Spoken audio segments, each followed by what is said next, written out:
Mbote bandem DG de TV Mafuta Sika. Nzamba pambolela ngai bino. Ezali ngawa bino la grande dame. Na lobby yango ba comédie pour ni mambo soni boyeko.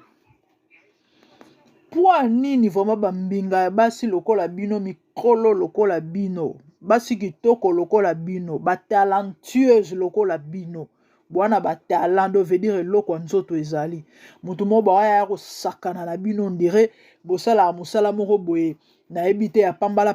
Il n'y a pas de saut métier. Hein? Musala bosala wana eza musala. Ezalaka musala. Alors so bino mo bo valoriser ngote. Pe bo mi pesi valeur teto kilo mutu musala wa pesa bino valeur azate.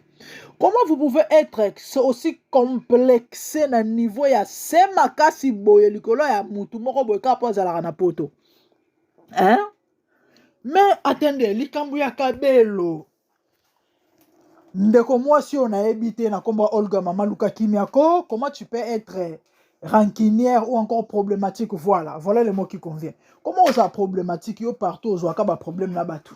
Yango Karine Mokonza boy pardon parce que mutazala rappé boyete maman. Hein? Pour Nico Luka Kimia la bande konote boy. Déjà liboso maman. Yo ke salisa batu publicité. Au solo lina bango te eloko to suka bakabelo mamiki bango latisi bango baselo ba publicité et puis après fallait bazong selo bakabelo et après au suki wana te oke ko panza bango sango au solo la kité eloko te so au solo ina bango ki bakabelo na opesa bino ezakaka pour na publicité bo zongi selanga certainement et elnge kende balinga bazwa ngo te ba kende nango yo pesi bango bakabelo balata po basala soit déjà publicité. Bolobi eloko te et suki ka bongo bazu bakabelo bakene nango et puis soki il fallait bazongisela yo okoka ko benga bango mama okoka ko sola na bango bon bande ko bolimbisa ezali pona publicité na bosanaki eza ya bino te eza ya ngaya koteka mais ozui audace ya ko panza baninga to pe bande kono sango ke miyibi. Mais comment tu peux être si méchante maman? Yo kanti ke ba okumisa yo ou encore epesi yo gaz peso ba galo mais au mona te ke obebisa nde business na yo. Mama Olga, obebisa kombo na yo. Po bato bele ba osepela te. O pe balinga pe bandeko wana. Ba osepela pe te. So ata bazaki intéressé na ba mbongo yo sala kana ba oya pété parce que bato bele bateka ba kabelo pe. C'est pas gentil quand même maman. Et kitoko te. Ba quand même ba mère de famille. Baza basi ya bato, baza ba mama bato. Ba yaya bato bandeko bato. Oyo ke ko sambwisa. Ko terne image ndengwana. Et le ata mamu national yango bijou la reine na ebela ki mbingoza na wana vraiment ya solo wana obala pe ba pesi o valeur moi ça libala moi ko sambu soka bo likola soit déjà ka belo nde mobali wana bo ko somba ka belo te hein te ba comédie boko tika ndengwana te eza kitoko te eza malamu te eza bien te et puis to kende to zonga likambu nanu ya publicité mais publicité za la mbongo te publicité ya mbongo bele hein?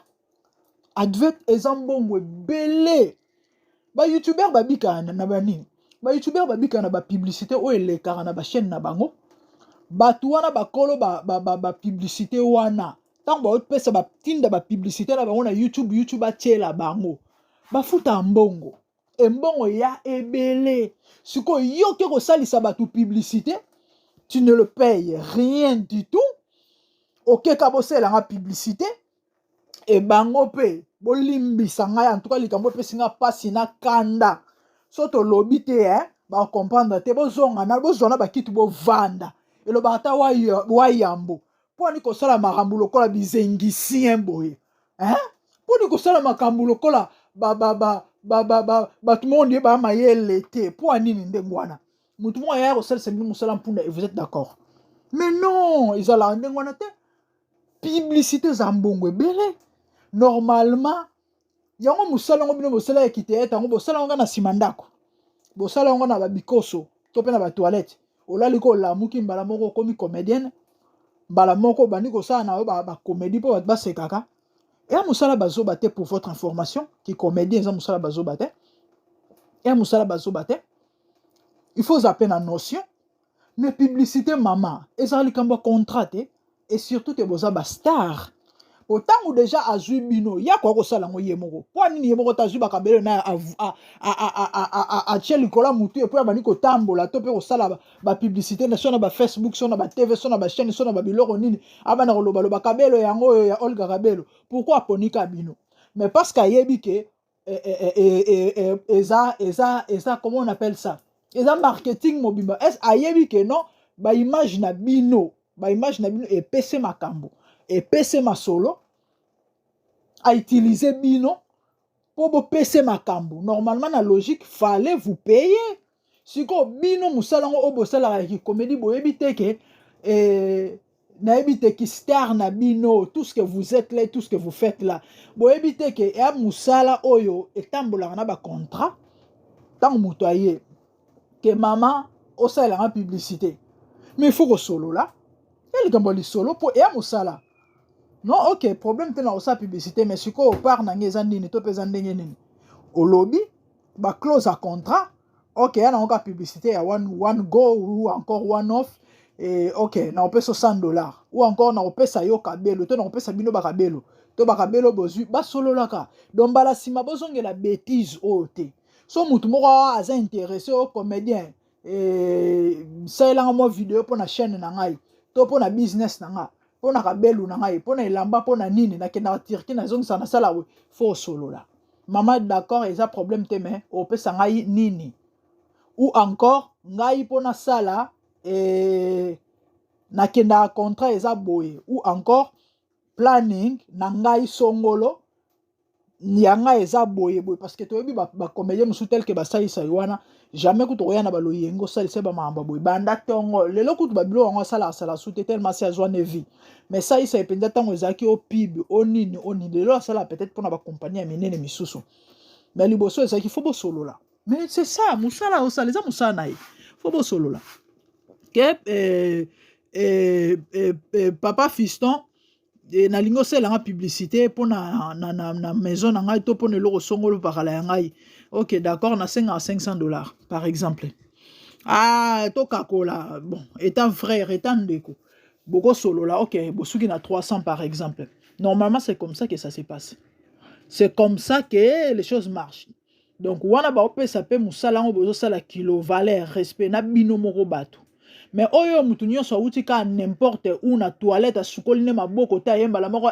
songolo mama moseka bijou la reine songolo parle ya osela en publicité soit kabelu ou encore soit caleçon lata de l'ora soit kabelu soutien to caleçon lata et outi poto au moni que nous ça na étiquette alors ta yon suki de rokuna na nini na marché nini wana soki ya nini oya soki ya pante soki ya wapi soki ya nini alors là yo moni que nous outi poto ba pesio nde moni que nous caché ya wana mais non attendez bo mi pesa kiloko bo valoriser musana bino so bo bino mo bo mi pesi valeur te so bo valoriser musalo bino bo sala te wana na ngo pesa ngo valeur na na pesa ngo valeur ka bino moko na o chite boye na o mela na ngate bo moni Coca-Cola ka auto mela Coca-Cola na kisasa partout était comme appris mon côté so kei na babenga ngonini babiloko za na banze na babalabala na ba quartier ça ba makele beta ba musique ba terrasse so ke na terrasse okuta ta musu Coca-Cola $1 topé 2000 francs na boîte de nuit na butu Coca ils a pris mususu kuna ta musu ko sala 3000 to 5000 yaya soko ke un hôtel du fleuve quand même Coca oyo bateka na terrasse wana oyo za na fulu na sima ya 2000 francs même Coca et aussi na même compagnie na hôtel du fleuve tam so mo $5 to $10 mais eza même Coca ok sikoyo esika na esika et valoriser produit par rapport ya standing nango par rapport ya ndenge image ya eloko to pe accompagner ezali eloko lokola to pe building je sais pas hôtel lokola hôtel du fleuve par exemple et c'est sika mo bata pa pamba te bat bakendaka déjà chambre olala kana kata Kinshasa oza ba chambre ba 5000 francs to pe 10000 francs olala nuit moko ezali mais kuna okuta chambre na se à $100 te nyonso zaka bo kangalisu bo otane la tongo. Vous comprenez? C'est quoi pourquoi mutu moko boye oyo akoka mpe kokende kolala na hotel oyo ezalaka na marché mais apréféra kelala na hôtel du fleuve eza par rapport ya kilo oyo moto amipesi et puis na esika oyo bango mpe bapesi valeur na eloko na bango donc moto atala no na niveau na nga bijou la reine na niveau na ngai mama moseka na niveau na ngai songolo nasala mosala na nga bien na bafane na nga nayeba oloba bato basepelaka na nga balandaka nga so nalobi ke no bokende kosabone na MDGD TV bato bakokende so nalobi ke en tout cas bokende kosomba maputa ya mama Florence na Efrata bato bakokende donc il faut nga mona bana kovaloriser o naza hein en tout cas maman ngai tel que tu me vois là et neti na pesa makambu pe en tout cas il faut pesa 1000 par exemple les cas exemple mais c'est comme ça que ça se passe et tant on peut gaz ezali o kapé batu bako boya te ako discuter ou négocier légèrement prix et puis après c'est comme ça ne batu ba fula maka mais lorsque bino botika la ka na kamwa katu ba n'habité na kata je sais pas la benga oninyo ba casque ba coquille ba 4 mire moko ou encore ba kata banjungu moko boya na kata ba kalebasi moko do ba bilo mo kala ba sale la rasute do bomi kotisa bomi tia na kata ba ya na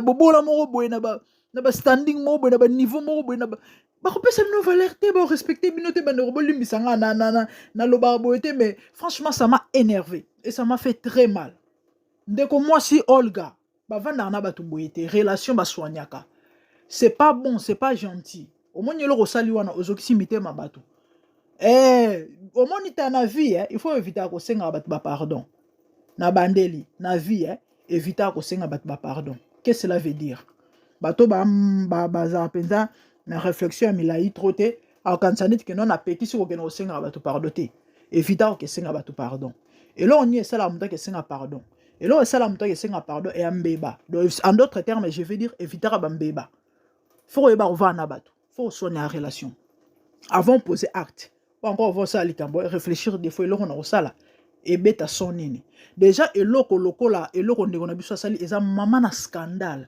baza ba artiste batu ba yebi bango ba respecter bango ba linga bango ba star en d'autres termes si que toi tu te lèves un matin comme ça ba miyibi ba yibinga ba kabelo oh mais c'est quoi ça ngala omituna oh mais yango bango ba kenen na ndako Olga ngo ba fungoli ba yibi ba kabelo ba tchela mituto au fait e bando na ko se situer et on va m'expliquer au TAPC bango ba kabelo ba la pour passer les publicités et normalement ezaki ya kozongi ça mais bango ba kenango matande on est où là mitu ezo sala malamu na yo Olga na bango est-ce que vous êtes normal so ezaki ya kozongi ça na ndimite soko yebisaki bango ke no biloko fo bozongi c'est la balanga ba kanga na makasi na ndimite donc au soleil na bango te do ezaki tu l'as fait exprès pour nako salir bandeko na yo mais c'est méchante ma sœur oko koma na ba niveau wana te et puis après lobo ya ko senga pardon na ba comédien Karine Mokonzi wana boyi pardon na yo au moins te ke osa mabe yo osa business mais ole oluka wa tirer bateau ozoko benga na batu pembeni na yosko musala ngozo sala batu bako apprécier ngonde ene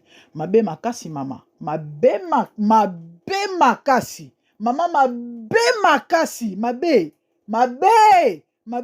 ouais le bata a des bailleurs ya porte-parole arrête maman tu ne fais pas bien en tout cas bato balanda ba émission na ba bi que je ne parle jamais comme ça mais franchement et pousser à bout, on dirait ça y pensa likamuna ngai. Mais non, j'ai pas aimé, hein, j'ai pas du tout aimé. Et on a conseillé de quoi être, hein. Et message est qui que bon mi peut sa valeur, hein. Bon mi peut sa valeur. Déjà vous débrouillez pas mal. Ba mabanga bo bois kaka, ba to ba linga bino, moi ba 50, moi ba 100 et mon nanaka. Et boliaka ya rolie zanga na ngote. Hein, vous avez vos vies. Majorité la bino vous appelle moi ba 4 pine la bino bo roula nango attention les ndenge mais quand même l'essentiel est là que non moi ça va moi équilibre ezali mais pourquoi tout le monde va avoir saka na bino ka bo muto ngavana na poto boni pe boye ko Oh, bino bo saleli publicité, elle ne vous paye rien. Et puis, alors qu'on pense, bino savons que bino miyi bilikolo ya kabelu, oh, yé moko apesa bino bola tapo na publicité, mais attendez, ça n'a pas de sens. Ça n'a pas de sens, il faut bo katana. Mais non, faut bo zika.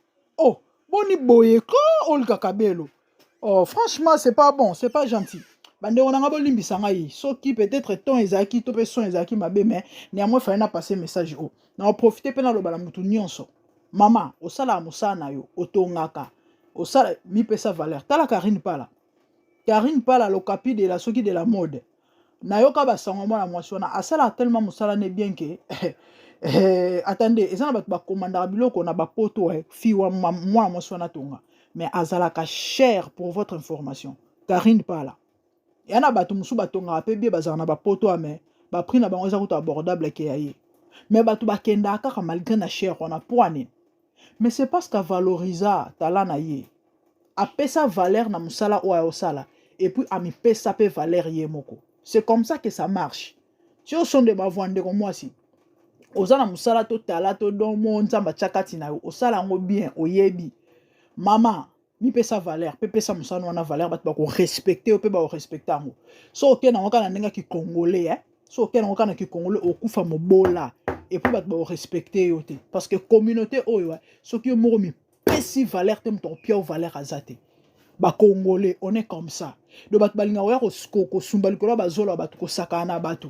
Yo sa musana yo mais mutu mo balinga zo en otage, on est là on est mo boya ko sakana, on est ndeko wana, ya osa ye musala aolia ba mbongo ya bakabelu na ye et puis akeno ko utiliser ba comédien, ba osa pe musala na bango na place à valoriser musala na bango pesa bango pe valeur et puis elle aroya ko abuser na balolenga bo. C'est ça congolais, c'est ça être congolais. Yango bo moni mitema mabe na biso. Communauté ont progressé que musika te to kotambola malamu te. Pourquoi? Parce que mutu alingi ba reconnaître oya azali. Oya sala quand même muninga te. Yende top ye danser mais muninga mususu asa eloko te. Nde lo zo boma communauté na biso. Mama pesa nga valeur, nga pe na peso valeur. Ah, to pesa na valeur. Ba comédien musala bosala ya musala bazoba te et puis ya musala pa pamba te. Donc bomi pesa valeur et puis bo pesa musala na bino valeur. Bo pesa pe batu musu valeur. Boni pe boyeko. Bande wana ngai ndama pambolela bino, merci de passer ici et c'est qui la grande dame tu ka opesa conseil parce que chaîne oyo on est là plus pour conscientiser, éveiller, donner les sons conseils pour na bat bazonga na nzela buzobele kimingi. Si c'était ta première fois, abonne-toi. En tout cas, si j'avais les ebolimbisi naka mutu moko si to pété karato pété car mode pétage. C'était ça pour aujourd'hui. Que le Seigneur vous bénisse. Quant à moi, liker et surtout qu'on partage. Et qu'on soit un peu moutou moro boy. Autant soit mié barate battement baya ko sakana nae. Atonga ba chemise ne bien. Moi soana ya on a koti kele ba mabaya tongela e na ba chemise a mobali na e ba latara. Babi ma ba mapasa na moi sina mobali mais ba pesa ke ba 20 € na ba 10 €. Et pourtant ailleurs, au bimisa 70. Voici l'homme. Je vous aime. Au revoir.